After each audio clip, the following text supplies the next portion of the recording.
અમરેલી જિલ્લાના જાફરાબાદ બંદરે આજે દરિયામાં રહેલી બોટો જે તંત્ર જાફરાબાદની બોટ દ્વારા કાંઠે લાવવામાં આવી। જાફરાબાદ બંદરની તમામ 700 બોટો છે, તેમાંથી ફક્ત 2 જાફરાબાદ ખારવા સમાજની અને શિયાળ બેટની 2 બોટોના એન્જિન બંધ પડેલા હતા। તેમણે જાફરાબાદથી 23 કે 24 નોટિકલ દૂર હતી। તેમણે કોસ્ટગાર્ડ જીવના જોખમે ઉછળતા મોજામાં ત્યાં જઈને બોટને અને ખલાસીઓને અત્યારે જાફરાબાદ બંદર ઉપર લાવ્યા છે। જ્યારે જાફરાબાદ બંદરની 3 બોટો ડૂબી ગઈ છે અને 11 માણસો હજી લાપતા છે। ભગવાન પાસે તે પણ જીવંત મળી જાય તેવી આશા છે અને કોસ્ટગાર્ડે જે આ વખતે જે અમને સહકાર આપ્યો અને બીજા સરકારી તંત્ર દ્વારા સહકાર મળ્યો તે બદલ આભાર વ્યક્ત કરતા ખારવા સમાજ બોટ એસોસિએશનના પ્રમુખ શ્રી કનૈયાલાલ સોલંકી જાફરાબાદ। રિપોર્ટર કાળુશા કનોજિયા, જાફરાબાદ, અમરેલી।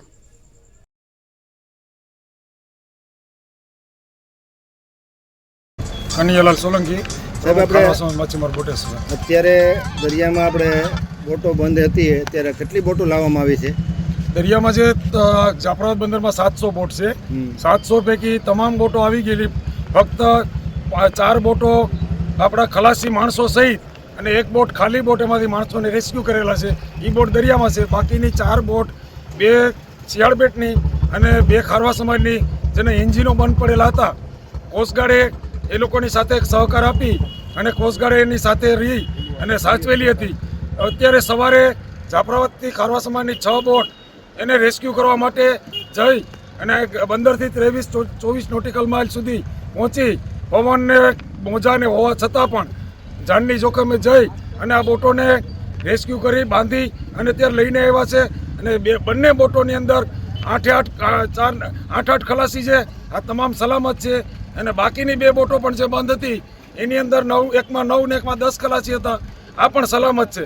હવે હાલમાં જાફરાબાદ બંદરની એક પણ માણસોવાળી બોટ એક પણ નથી રહેલી, એક ખાલી બોટ દરિયાની અંદર છે। ફક્ત અમને નુકસાન એ છે કે જે 3 બોટો દરિયાની અંદર ડૂબી ગઈ છે એમાં 11 માણસો અત્યારે લાપતા છે, એનો કોઈ પત્તો મળેલો નથી। ભગવાન કરે અને આ માણસો પણ અમને જીવંત મળી જાય એવી અમારી કોશિશ છે।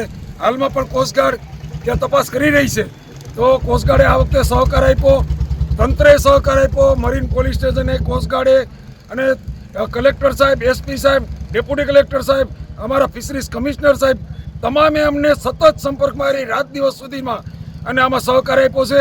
તો આ તકે માછીમાર સમાજ વતી હું એમનો પણ આભાર માનું છું કે આવા સમયે એમને ઉપયોગી થયા ને અમારા ભાઈઓ સારી રીતે સારી પેટે ઘર સુધી પહોંચી ગયા છે। હવે અમારી તકલીફ એક સરકારશ્રીને વિનંતી છે કે આપ જોઈ રહ્યા છો કે જેટી ઉપર 10-10, 12-12 બોટોના થપ્પા લાગેલા છે, તો વહેલી તકે અમારી જેટી મંજૂર થાય એવી સરકારશ્રીને વિનંતી છે અમારી।